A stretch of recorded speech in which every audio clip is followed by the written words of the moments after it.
إن الحمد لله نحمده ونستعينه ونستغفره ونعوذ بالله من شرور أنفسنا ومن سيئات أعمالنا. من يهدي الله فلا مضل له ومن يضلل فلا هادي له. أشهد أن لا إله إلا الله وحده لا شريك له وأشهد أن محمدًا عبده ورسوله.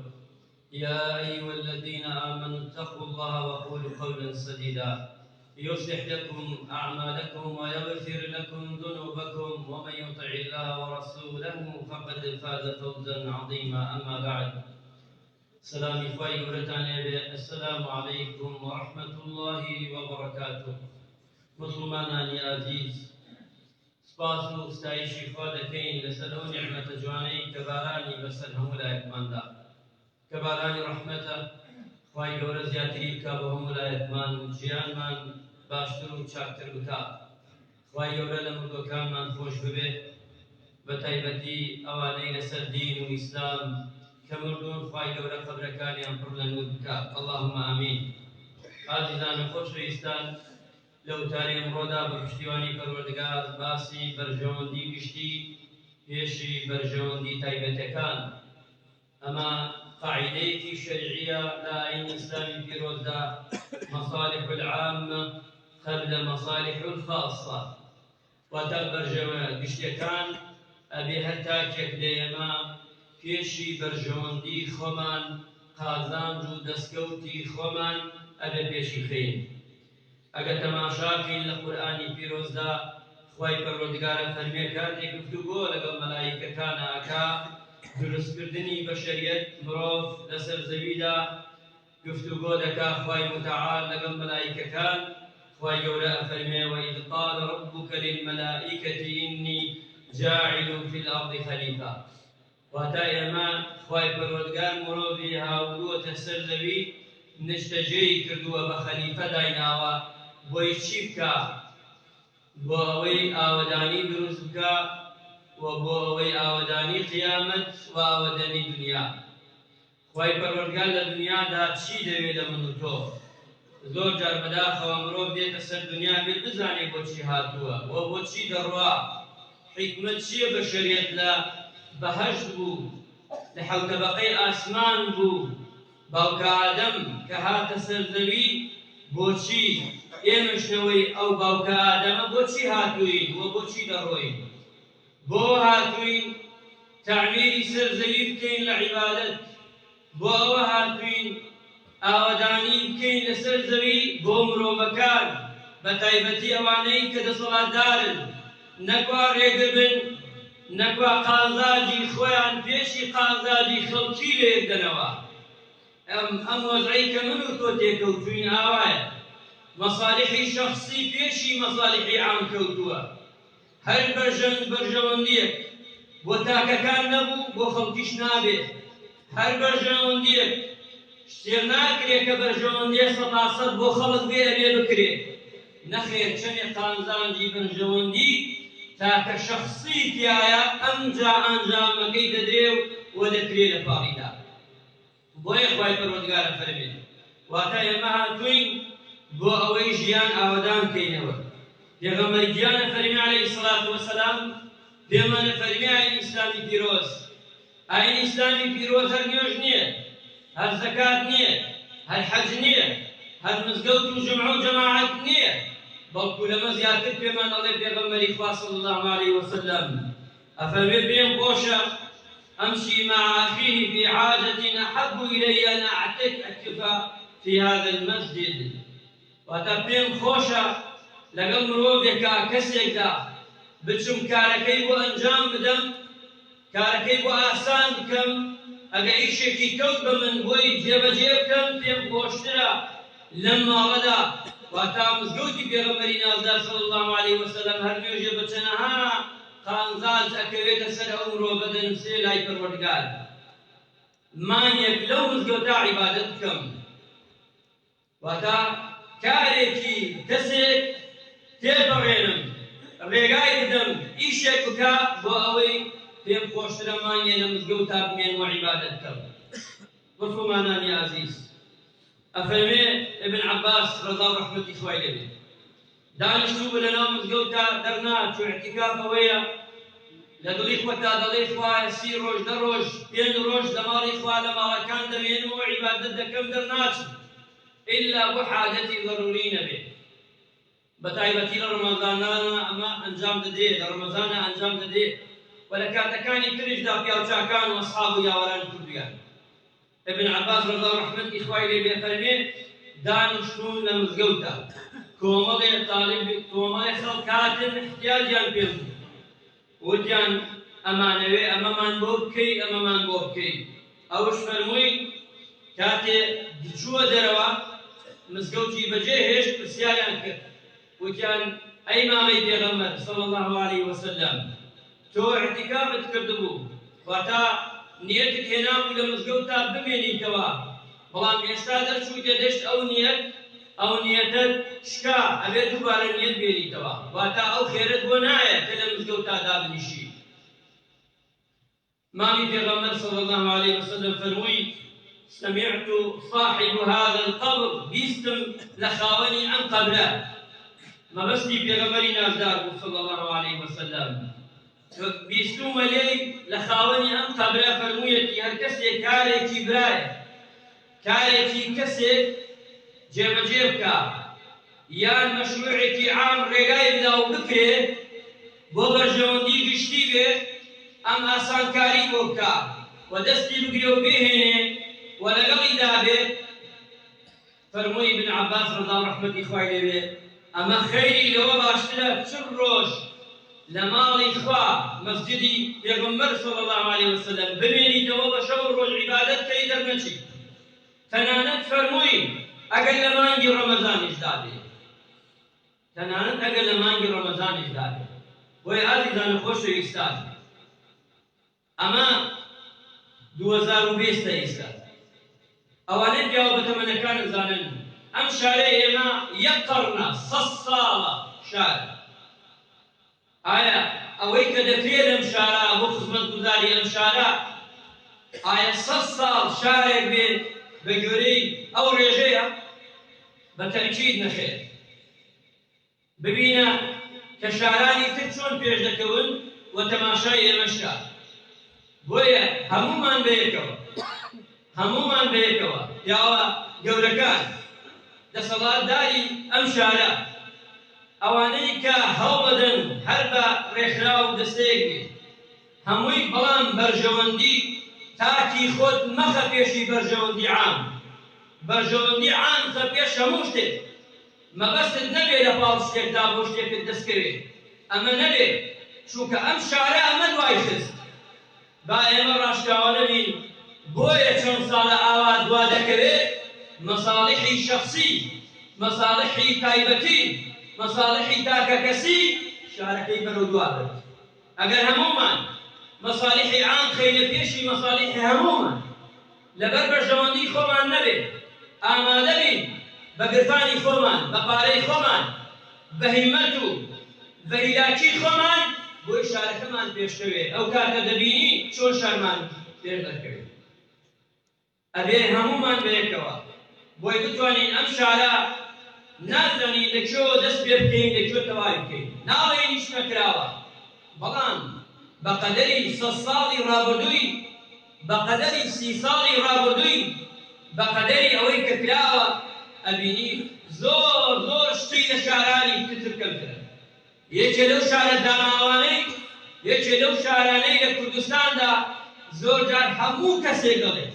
ئەوانەیشی سەردانی ئەم شارەیان نەکردووە دوێ لە شایەتیان داوە کەوا لەوێ چەندێ بەدر کراوە لەم شارە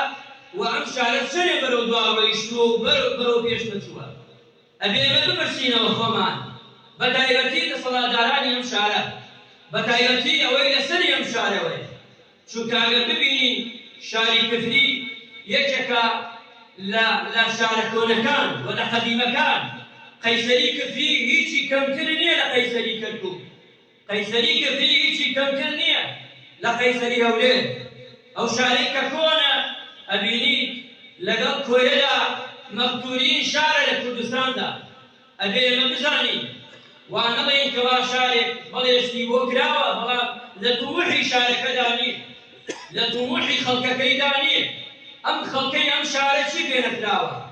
شي بين كراوة آيا مجاهدين الخلق يستا شوني كوبكاني في وديان أواني بتمنن دزانن وأوشي بفكري من داده دزانن آيا أبيني يمن يزقيت بين صد كس يام كنترش شهيد يام شارع لبر نان لبر بجيري كبيدلين شهيدي قاچاخ أقام شارع ببيني لحمو داستاني كاية كم بوا لحمو خارمانية كاية كم بوا لكيمياء باران لأنفال